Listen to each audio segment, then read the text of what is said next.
देखो भाई, पिछले क्लास में तुमको हमने क्या समझाया था? चालकत्व और चालकता, है ना? तो मैंने चालकत्व पढ़ा दिया था ना। क्या बोलते हैं अंग्रेजी में? कंडक्टेंस कहते हैं। कंडक्टेंस यानी कि जी से इसे हम रिप्रेजेंट करते हैं। और एक पढ़ाया था मैंने तुम्हें, क्या पढ़ाया था? चालकता। तो चालकत्व है, ध्यान रखना, ये चालकता है ना? तो चालकता को बोलते हैं कंडक्टिविटी। कंडक्टिविटी इसे हम दिखाते हैं कप्पा से। जैसे कप्पा कहता है, ठीक है ना? के जैसा दिखता है लेकिन थोड़ा सा ना वैसे बनाते हैं के को। अच्छा, कप्पा हो गया। अच्छा, अब देखो, जो जी था, जी तो हम लोग बोलते हैं इन्वर्सली प्रोपोर्शनल प्रतिरोध के, है ना? और कप्पा हम लोग बोलते हैं इन्वर्सली प्रोपोर्शनल किसको? विशिष्ट प्रतिरोध को, है ना? ये विशिष्ट प्रतिरोध होता है कि नहीं? तो और एल अपॉन ए क्या होता है? सेल स्थिरांक, है ना? क्या होता है? सेल स्थिरांक होता है। समझ में आया? इसको हम लोग जी स्टार से करते हैं प्रदर्शित। ठीक, दो चीज ये अपने ना सिखा दो। इतने से फॉर्मूले हैं, जे इक्वल टू 1/r, के इक्वल टू 1 रेजिस्टिविटी यानी कि विशिष्ट प्रतिरोध, और ये एल अपॉन ए क्या होता है? सेल स्थिरांक। ये कुछ फॉर्मूले हैं चंद, है ना? चंद सितारे की करनी, है ना? ये वही वाला गाना सुनो और फॉर्मूले याद रखो। चंद फॉर्मूले ये इतने से। अच्छा, आर का मान सभी लोग जानते हो, रो एल अपॉन ए। ये फिजिक्स में भी आता है, 10th क्लास में ही। 12th क्लास में पता है ये फॉर्मूला कैसे आया? फिजिक्स में निकाल के दिखाया गया है। हाँ, ये 12th क्लास में ये कहाँ से आया, रो कैसे आया, एल और ए की हेल्प से ये आर कैसे आया, है ना? इसका पूरा डिटेल स्टडी जो है वो तुम्हारे उसमें है, तीसरे चैप्टर में। वैद्युत धारा नाम का ना चैप्टर है, इलेक्ट्रिसिटी फिजिक्स में, उसमें है। अच्छा, इसके बाद में देखो, कुछ नहीं करना होता है। कप्पा इज इक्वल टू, एक फॉर्मूला और लिखवाया था, जी इंटू जी स्टार, है ना? चालकत्व गुना सेल स्थिरांक चालकता के बराबर होता है, ठीक है ना? और मैंने तुम्हें एक चीज और लिखवाया था कल, कि जो चालकता है यानी कप्पा, ये निर्भर करता है किसी दिए गए आयतन में आयनों की संख्या पर। आयनों की जो आयन होंगे प्लस माइनस, है ना, उसमें कितना है उस पर निर्भर करता है। अब देखो, यहाँ पर दो चीज है, एक तो है कप्पा, एक है जी। ये दोनों ही योगात्मक गुण दर्शाते हैं। क्या योगात्मक मतलब बताओ? आप इसको जोड़ सकते हो, तो उसमें एक पॉइंट लिखो स्टार डाल के, चालकत्व यानी कि जी और चालकता योगात्मक गुण धर्म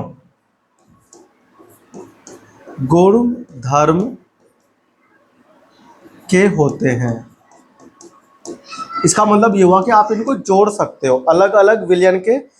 अगर अलग अलग विलय और विलायक होता है तो सबकी चालकता हम जोड़ सकते हैं। देखो, मान लो जी, जी क्या है? किसी विलयन की चालकत्व है, तो उस विलयन में कौन होगा? विलय और विलायक। तो विलय का चालकत्व प्लस विलायक का चालकत्व हमेशा जोड़ के बराबर होगा विलयन के, ठीक है ना? देखो, ऐसे ही कौन होता है? कप्पा। कप्पा मतलब कंडक्टिविटी। तो कप्पा किसका? विलयन का। विलयन का चालकता बराबर होगा किसके? विलय प्लस कप्पा विलायक के, ठीक है ना? विलयन की चालकता बराबर होता है विलय की चालकता प्लस विलायक की चालकता, है ना? मतलब आप इसको जोड़ सकते हो, इसी को बोलते हैं योगात्मक गुण धर्म, ठीक है ना? बात समझ में आ गया तुम लोगों को?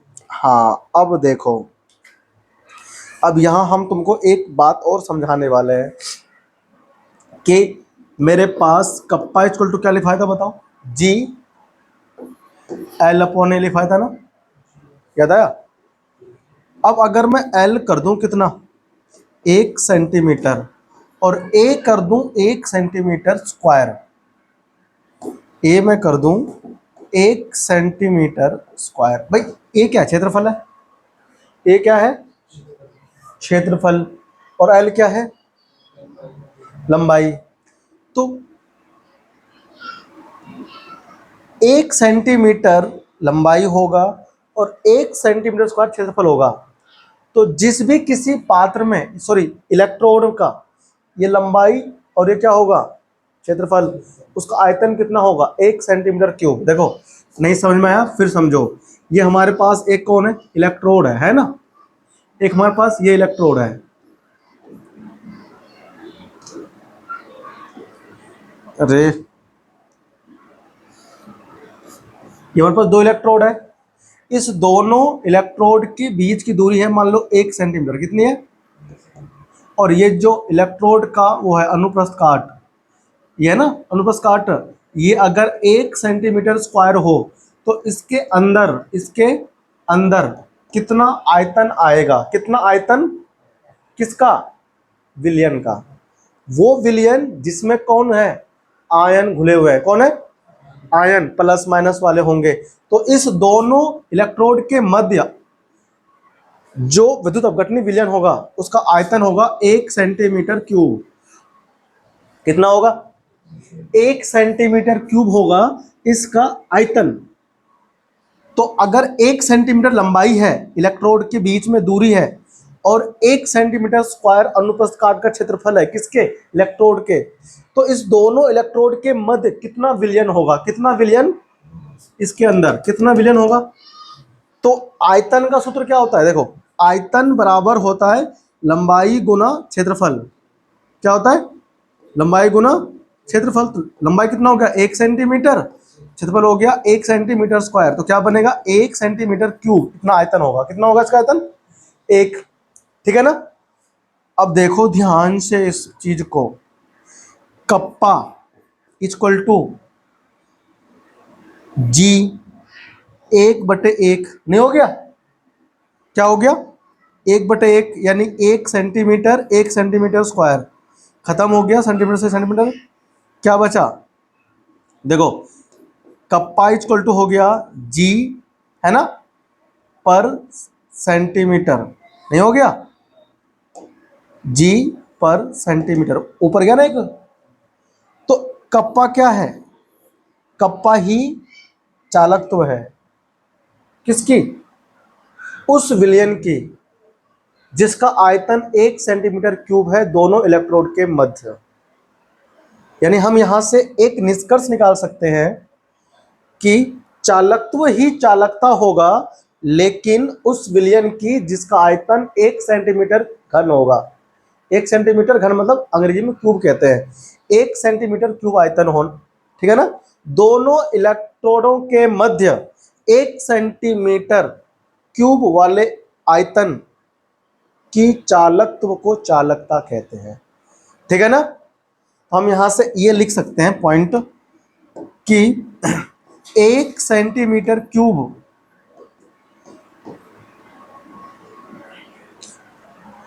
1 सेंटीमीटर क्यूब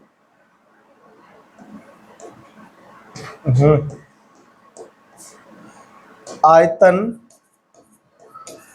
वाले इलेक्ट्रोडों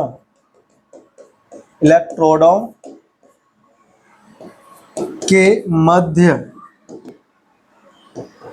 विलयन की चालकत्व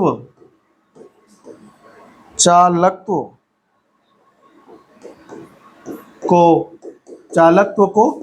चालकता कहते हैं। क्या कहते हैं, चालकता कहते हैं। देखो सिंपल, इसमें कुछ कन्फ्यूजन वाली बात ही नहीं है। आपने लंबाई कर दिया 1 सेंटीमीटर, क्षेत्रफल कर दिया 1 सेंटीमीटर स्क्वायर, तो आयतन का सूत्र क्या होता है, हमेशा ध्यान रखना। तो मैथ के बच्चे हो, आयतन का सूत्र होता है लंबाई गुना क्षेत्रफल। ठीक है ना। तो क्षेत्रफल में गुना कर दो अगर ऊंचाई की या लंबाई की, तो आयतन निकल जाता है। ठीक है ना, किसी भी चीज का। ठीक है भाई, समझ में आया। तो इसका जो आयतन हो गया वो 1 सेंटीमीटर घन हो गया, घन मतलब क्यूब। तो देखो कप्पा इक्वल टू जी नहीं बन गया, जब तुमने इसकी लंबाई कर दी 1, क्षेत्रफल भी रख दिया 1, 1 बटे क्या 1 नहीं आ जाएगा, तो कप्पा इक्वल टू जी। जी क्या है, चालकत्व, कप्पा क्या है, चालकता। तो चालकता क्या होती है, चालकत्व होती है, या कह लो चालकत्व ही चालकता होती है, लेकिन कब, उस परिस्थिति में जब आयतन 1 सेंटीमीटर क्यूब हो, ठीक है ना। किसका आयतन हो, वैद्युत अपघटनी विलयन का दोनों इलेक्ट्रोडों के मध्य। सुनो, वैद्युत अपघटनी विलयन तो यहां भी होंगे, यहां भी होंगे ना, इधर, तो यहां की बात नहीं हो रही है, दोनों इलेक्ट्रोडों के मध्य में जो आयतन होगा उसकी केवल बात करते हैं। भाई ये पूरा बीकर है, इस पूरे बीकर में क्या है, विलयन है, आपने तो 2 इलेक्ट्रोड डाल दिए, तो यहां वाले आयतन को नहीं लेंगे, केवल इस आयतन को लेंगे जो दोनों इलेक्ट्रोडों के मध्य विलयन होगा। समझ में आया, वही आयन केवल हेल्प करता है चालकता को घटाने या बढ़ाने में। समझे आप लोग, कहीं तुम इस आयतन को भी मान लो जो साइड में होंगे पानी इधर, इसको नहीं करना, जो इलेक्ट्रोड के मध्य में होगा आयतन, उसकी बात हो रही, ठीक है ना। कॉपी कीजिए, फिर हम लोग एक नया टर्म अब पढ़ेंगे, मोलर चालकता, ठीक है भाई, फटाफट छापो इसको।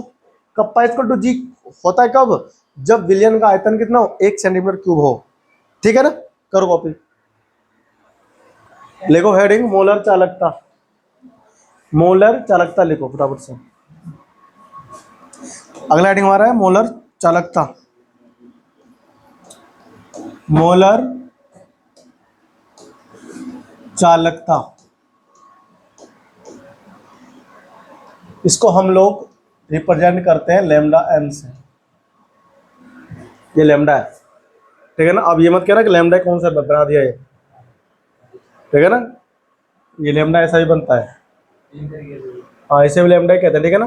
अंग्रेजी में इसको बोलेंगे मोलर कंडक्टिविटी, मोलर कंडक्टिविटी बोलेंगे इसे अंग्रेजी में। मोलर, देखो एक ही बात पता चल रहा है इसके नाम से कि मोलर मतलब 1 मोल वाला, किसका, 1 मोल वाला, है ना, ठीक है भाई।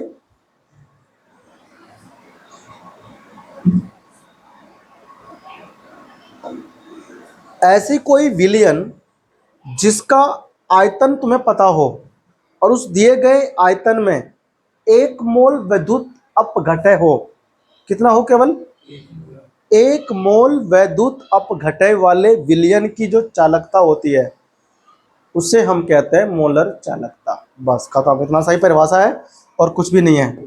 लिखो, किसी दिए गए वैद्युत अपघटय, वैद्युत अप सॉरी दिए गए 1 मोल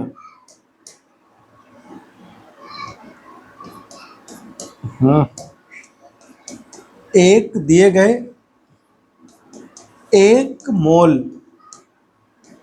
वैद्युत अपघटय, वैद्युत अपघटय,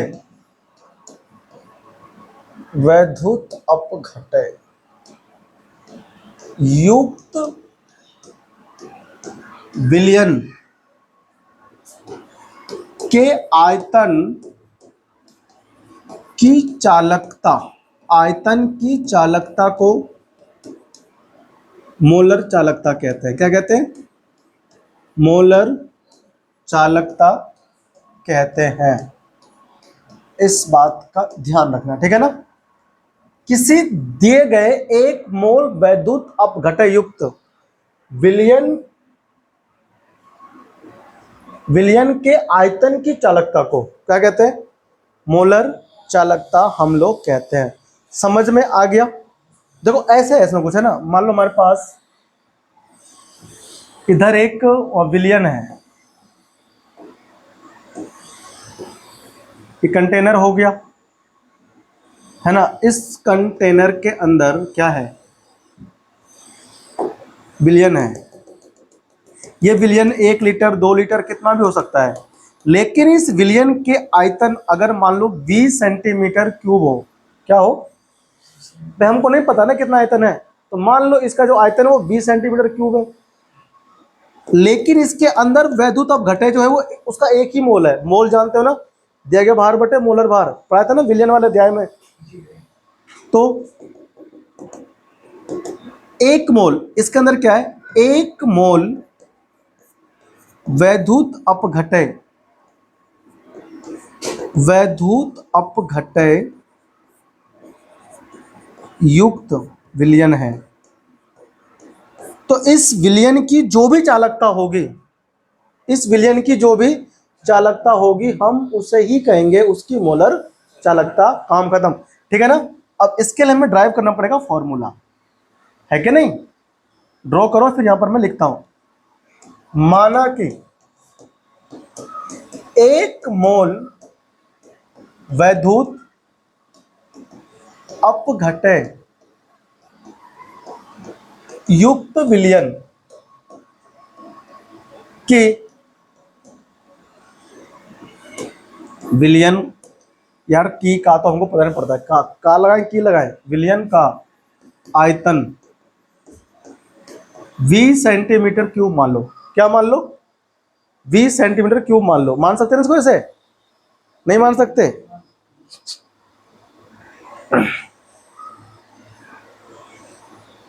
अरे नहीं मान सकते,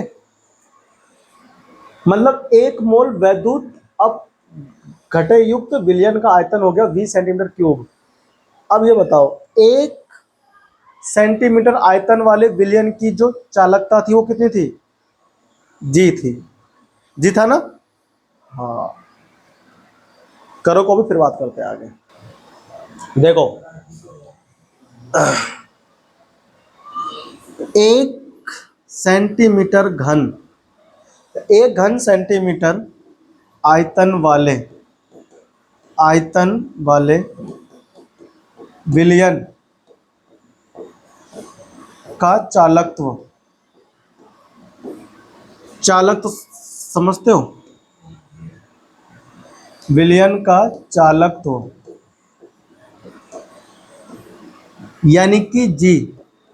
बताओ, मैंने तुम्हें अभी अभी समझाया था कुछ देर पहले कि अगर 1 सेंटीमीटर घन वाला कोई विलयन का आयतन है तो उस विलयन की जो चालकत्व जी होगा वही तो चालकता होता है, क्यों, उसका जो चालकता होती है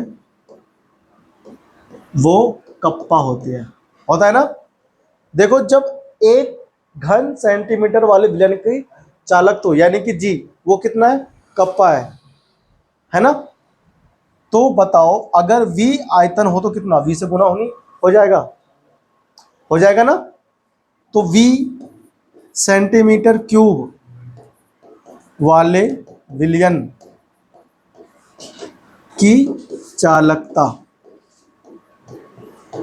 सुनो भाई, देखो ध्यान से, यहां चालकत्व लिखा हुआ है ना, अब मैंने चालकता लिख दिया है, क्योंकि 1 सेंटीमीटर आयतन वाले विलयन का चालकत्व और चालकता सेम होता है ना, बराबर। तो चालकत्व ही क्या बनता है, चालकता। तो मैंने यहां पर वही कह दिया है, 20 सेंटीमीटर विलयन, 20 सेंटीमीटर क्यूब वाले विलयन की चालकता कितनी होगी। भाई सुनो, 1 सेंटीमीटर वाले की के है, तो 20 सेंटीमीटर वाले की कितनी होगी, 20 से गुना हो जाएगा, है ना। तो कप्पा तो होती है, 20 से गुना हो गया, सेंटीमीटर क्यूब में रहेगा, ठीक है ना। समझ में आया कि नहीं आया। और इसी को हम लोग क्या बोलते हैं, मोलर चालकता। तो लैम्डा एम बराबर क्या बनेगा, कप्पा गुना v सेंटीमीटर क्यूब, ये v है, ध्यान रखना, v मतलब आयतन, सब क्या होगा, है ना। आओ देखो इधर, lambda m equal to kappa गुना v, और v के आयतन सेंटीमीटर घन में, ध्यान रखना। देखो इधर, यहाँ पे आ जाओ, इस विलयन के अंदर कितने मोल हैं बताओ, वैद्युत अपघटय के मोलों की संख्या कितनी है, वैद्युत अपघटय के मोलों की संख्या बताओ भाई कितनी है। भाई लिखा नहीं है एक मोल, गधा, एक मोल नहीं है, तो एक की तो मोल है इसके अंदर, तो मोलरता कितनी होगी बताओ इसकी, m। ऐसा विलयन जिसका आयतन 20 सेंटीमीटर हो, मोलक संख्या 1 हो, तो मोलरता कितनी होगी, 1/20 सेंटीमीटर क्यूब नहीं होगा। अब इसको लीटर में चेंज करेंगे, 1000 से भाग देंगे, 1000 कहाँ पहुंच जाएगा, ऊपर नहीं पहुंच जाएगा। तो बताओ मोलरता का मान क्या हुआ, मोलरता इक्वल टू हो गया, मोलरता m इक्वल टू होगा 1000/20 सेंटीमीटर क्यूब होगा ना। ये क्या है, मोलरता है। मुझे क्या चाहिए, आयतन। बताओ यहाँ से आयतन क्या निकलेगा, आयतन निकालोगे 20 सेंटीमीटर क्यूब, तो 1000/m नहीं आ जाएगा, आ जाएगा ना। तो ये 20 सेंटीमीटर क्यूब क्या है, आयतन ही तो है। इसका मान क्या निकाला हमने, 1000/m। m क्या है, मोलरता। यहाँ पर लैम्डा m बराबर क्या बनेगा, कप्पा गुना 1000/m। m क्या है, आपके एनसीईआरटी में m के स्थान पे c लिखा हुआ है, देख लेना। c मतलब सांद्रता, ठीक है ना, कंसंट्रेशन बोलते हैं। तो ये हमारा बना वो क्या, ये हमारा बना फॉर्मूला किसका, मोलर चालकता का फॉर्मूला यही होता है, lambda m equal to kappa 1000/m। ये मैंने ड्राइव कर दिया पूरा फॉर्मूला, ठीक है, कैसे निकल के आया समझा दिया। देखो भैया, इस लैम्डा m की इकाई क्या होनी चाहिए, इकाई क्या होनी चाहिए, इसकी इकाई क्या होगी बताओ, इसकी इकाई लैम्डा m की इकाई क्या होगी, इसकी इकाई क्या होगी, लैम्डा m की नहीं पता, यहां से निकालेंगे। मुझे ये बताओ 1000/m क्या चीज है, 1000/m क्या चीज है, पता है तुमको, 1000/m देखो आयतन है, क्या है, और सेंटीमीटर क्यूब में है, किस में है, तो देखो ध्यान से, सेंटीमीटर क्यूब हो गया 1000/m, समझ में आया, 1000/m सेंटीमीटर क्यूब है आयतन, तो इसकी तो इकाई क्या हो गई, सेंटीमीटर क्यूब। कप्पा की इकाई बताओ क्या लिखवाया था, साइमन पर सेंटीमीटर, साइमन। अब देखो यहां पर क्या है, साइमन पर सेंटीमीटर तो ये है, और सेंटीमीटर क्यूब ये है ना। और ये कितने मोल के लिए है, 1 मोल के लिए, ध्यान रखना। तो हम इसको पर मोल कहेंगे, क्या क्या बोलेंगे, पर मोल क्यों कहेंगे, 1 मोल के लिए है ना। जब तुम किसी को 1-1 रुपये दोगे, मान लो 10 व्यक्ति है, आपने 10 को 1-1 रुपये दिया, तो तुमने एक व्यक्ति को 1 रुपये दिया ना, तो आप बोलते हो पर व्यक्ति 1 रुपये दिया, पर व्यक्ति, प्रति व्यक्ति 1 रुपये, तो यहाँ पर प्रति मोल 1, तो यहाँ पर मोल संख्या कितनी है, मोलों की संख्या इसमें 1 है। तो देखो क्या बना, इसकी इकाई क्या बनेगी, ध्यान से देखो, रटना बिल्कुल भी नहीं है। साइमन सेंटीमीटर माइनस में है ना, हाँ प्लस में है, स्क्वायर पर मोल, समझ में आया। तो मोलर चालकता की इकाई क्या हुई, सेंटीमीटर स्क्वायर पर मोल। ये सेंटीमीटर में हुआ, किसमें हुआ, मीटर में भी होता है। तो मीटर का अभी निकाल के दिखाता हूं, देखो। तो मोलर चालकता की इकाई आपने ये लिखो पहले तो, है ना, फिर मैं इसे मीटर में दिखाता हूं कैसे निकल कर। मीटर में कितना आएगा, देखो मीटर में कितना आएगा, लैम्डा m की इकाई मीटर में, मीटर के, हाँ मीटर के रूप में, ये था किसमें, सेंटीमीटर में। देखो मुझे बताओ पहले, अब हम इसको अगर मीटर में बदलें, आपको याद है जब मैंने ये मीटर में लिखा है तो क्या लिखवाया था, साइमन पर मीटर, याद आया, नहीं आया याद। अब मुझे इसको देखो मीटर में चेंज करना है सबको, तो कैसे चेंज होगा, हाँ भाई सबसे पहले देखो ध्यान से, 1000/m, ये सेंटीमीटर क्यूब में है ना, तो मीटर क्यूब में चेंज करने के लिए क्या करना पड़ता है, देखो अगर हम सेंटीमीटर को मीटर में बदलें तो 100 से भाग देंगे, 100 से भाग नहीं देंगे? तो यहां पर देखो सेंटीमीटर पे 3 लगा हुआ है, 1/100 से गुना करेंगे तो 1 बार सेंटीमीटर में जाएगा। यहां पर 3 सेंटीमीटर क्यूब है ना, मतलब सेंटीमीटर पे क्यूब है ना। तो अगर खाली सेंटीमीटर में होता, अगर 1 सेंटीमीटर होता, अरे यार 1 सेंटीमीटर होता तो मीटर में चेंज करेंगे हम लोग 100 से भाग देते हैं, तो कहाँ चेंज होता बताओ? मीटर में। 1 बार सेंटीमीटर है तो 100 से भाग किया मैंने मीटर में बदलने के लिए। अब यहाँ पर देखो सेंटीमीटर गुना सेंटीमीटर गुना सेंटीमीटर, 3 बार नहीं है तो 3 बार 100 से भाग करना पड़ेगा, 3 बार। मतलब एक तो ये हो गया, फिर 1/100, फिर गुना 1/100, तो कितना हो गया? 2 जीरो खत्म हो गया, 1 जीरो, ये हुआ ना खत्म। तो ये जो पहले सेंटीमीटर क्यूब में था वो क्या बना? देखो नीचे कितना है, 100, 1000, मतलब 10, मतलब 1/m गुना 10 की पावर 3। ऊपर ले जाओगे तो 10 की पावर -3/m, किस में हो गया बताओ? मीटर क्यूब में। मीटर, समझ में आई तुमको ये बात? मैंने इस आयतन को जो सेंटीमीटर क्यूब में था मीटर क्यूब में बदला तो कितना आया? 10 की पावर -3/m मीटर क्यूब। ये बदलना आना चाहिए। यहां तुम्हें कंफ्यूजन ये हो रहा होगा कि ये 1/100 की इंटू क्यों करी 3 बार? 1/100 से इंटू करने का मतलब होता है 100 से भाग करना, 100 से 1/100 से गुना या फिर 100 से भाग। बात तो की है ना?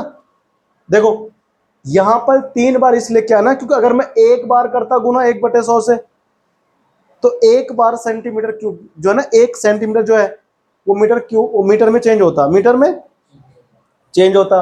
लेकिन यहां पर क्यूब है ना, मतलब 3 बार है, सेंटीमीटर सेंटीमीटर सेंटीमीटर। तो 1 बार अगर मैं 1/100 से गुना करता तो 1 सेंटीमीटर जो है ना वो कहाँ चेंज होता? मीटर में। बाकी 2 बच जाते। फिर मैंने फिर से इंटू किया 1/100 से, क्या चेंज हो गया? मीटर में। फिर से मैंने इंटू किया 1/100 से, कहाँ चेंज हो गया? मीटर, है ना, मीटर में चेंज हुआ। तो तीनों सेंटीमीटर तीनों मीटर में चेंज हो गया, तो मीटर क्यूब। ठीक है ना? अब दोबारा नहीं बताऊंगा तुमको, भाई ये कैलकुलेशन पार्ट है, यूनिट चेंज करना छठी में सिखाते हैं बच्चों को। यहाँ मैंने फिर भी जानबूझ के तुम्हें सिखा दिया कि कैसे ये करते हैं, वरना मैं इसको डायरेक्ट लिख देता यहाँ पे सीधा। ठीक है ना? देखो 10 की पावर -3/m मीटर क्यूब बन गया। ठीक है ना? अब देखो ध्यान से, यानी यहाँ देखो लैम्डा m की इकाई मुझे निकालनी है। यहां पर कप्पा है और ये क्या बन गया? 10 की पावर -3/m, क्या? Metre cube, metre cube. अब बताओ कप्पा की यूनिट मीटर में क्या था? साइमन पर मीटर था ना इसका, इसका था साइमन पर मीटर। तो बताओ इसकी यूनिट क्या बनेगी? देखो मीटर क्यूब इधर है और यहां साइमन पर मीटर है, तो मीटर क्यूब में से एक गया, बस साइमन तो है। देखो साइमन ऐसे ही रह गया, -1 मीटर पे पावर है और यहाँ +3 है, तो घटेगा तो कितना बचेगा? Metre square. 1 मोल के लिए है ना पूरा ये, तो पर मोल। ठीक है ना? समझ में आया? अगर तुमको यूनिट मीटर स्क्वायर में दिया होगा तो भैया लैम्डा m का फॉर्मूला क्या लगाओगे? देखो कप्पा बटे 10⁻³ है ना, नीचे ले आओगे तो 1000 हो जाएगा और ये m। समझ में नहीं आया? कोई दिक्कत थोड़ी इसमें, कैलकुलेशन पार्ट और यूनिट कन्वर्जन, इकाइयों का परिवर्तन तो कराया मैंने। अब 10⁻³ ऊपर है ना, नीचे आके प्लस का 3 हो जाएगा 10 की पावर। 10 के ऊपर 3 का मतलब क्या होता है? 1000, तो 1000 गुना m हो गया। तो ऐसे घूर के इसको देखते जैसे मैंने कुछ नया लिख दिया हो। हाँ तू देख रहा है इसको तो घूर के जैसे तुझे आता ही ना हो कुछ। यार यूनिट कन्वर्जन है ये, इसमें तो सब 8वीं की चीजें होती है। इकाई परिवर्तन सिखाते हैं बच्चों को, किलोमीटर को मीटर में बदलो, मीटर को सेंटीमीटर में, हेक्टेयर को किलोमीटर में बदलो, ऐसे सब कुछ कहाँ आता है? छठी में आता है। पढ़ाता हूँ ना मैं स्कूल में छठी के बच्चों को साइंस, तो वो पूछते हैं मुझसे, सर जी कैसे बदलूं हेक्टेयर को किसमें? मीटर में, स्क्वायर मीटर में। समझ में आया? तो मेरे पास लैम्डा m के देखो 2 फॉर्मूले बन गए। कितने बन गए? 2। अगर सेंटीमीटर स्क्वायर प्रति मोल यूनिट है लैम्डा एम की, तो फॉर्मूला हम लोग ये लगा देंगे, ठीक है ना। और अगर सॉरी ये क्या है, साइमन सेंटीमीटर स्क्वायर प्रति मोल, ये लगाएंगे। और अगर मीटर स्क्वायर में है तो फिर ये लगाओगे फॉर्मूला, ठीक है ना। कॉपी करो, यूनिट कन्वर्जन तुमको आना चाहिए। छाप लो इसको, बढ़ते आगे अभी। तो ये हमने मोलर चालकता से संबंधित फॉर्मूले ड्राइव कर दिए, ठीक है ना। ये सारे फॉर्मूले तुमको एनसीईआरटी में देखने को मिल जाएंगे, ठीक है ना। वैसे एनसीईआरटी में lambda M is equal to K बटे सी दिया हुआ है, सी मतलब सांद्रता, ठीक है ना। और उसने क्या रखा है बाद में कि सांद्रता की जो इकाई है ना उसके आधार पे तुम्हें सॉल्व करना है। अगर आयतन सेंटीमीटर क्यूब में है तो लैम्डा एम कैसे निकालोगे, 1000 के बटे एम वाले फॉर्मूले से, है ना। और अगर आयतन मीटर क्यूब में दे देगा तुमको तो लैम्डा एम का मान क्या निकालोगे, कप्पा बटे 1000 एम वाले फॉर्मूले से, ठीक है ना। तो आंसर फटाफट से निकल जाएगा, ठीक है ना, कोई हार्ड नहीं है। अब बच्चा इनके ऊपर बेस्ड क्वेश्चन की प्रैक्टिस, ठीक है ना, वो अपन लोग अगले क्लास में करवा देंगे तुमको, ठीक है ना।